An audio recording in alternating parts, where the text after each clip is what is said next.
C.S. Barber, the author of Cassie Draws the Universe, once wrote that the stage is a magic circle where only the most real things happen, a neutral territory outside the jurisdiction of fate, where stars may be crossed.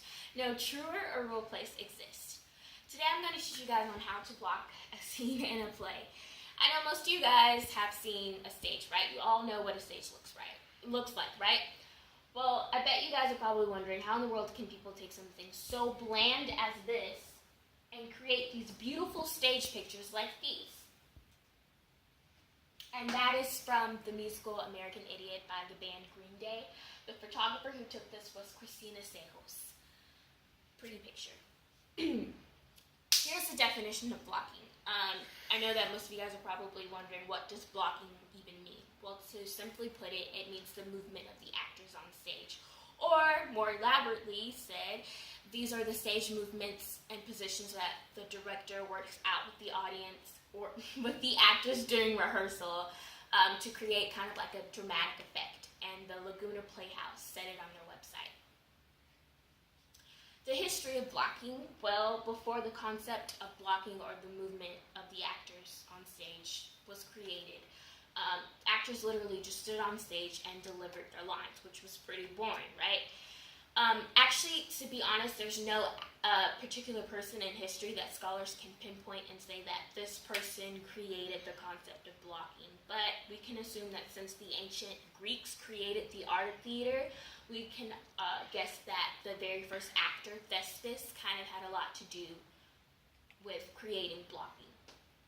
And that is a picture of him, which is the Signs of Life website.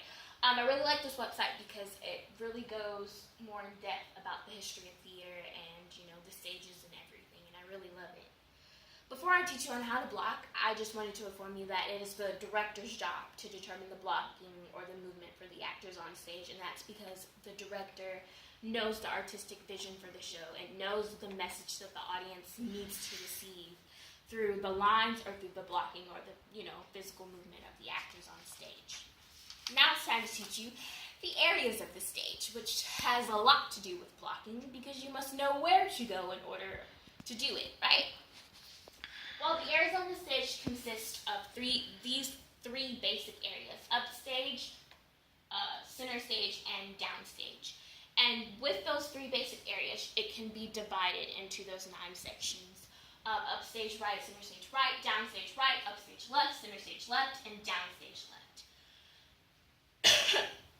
And this is found on artopiaartistintheclassroom.net.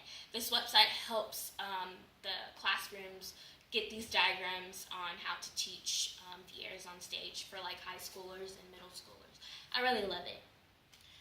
Now I know most of you guys are wondering, why does it matter, right? Well, in order for an actor to carry out their objective or their goal in the show, they must have a purpose. They must have a reason why they're moving on stage.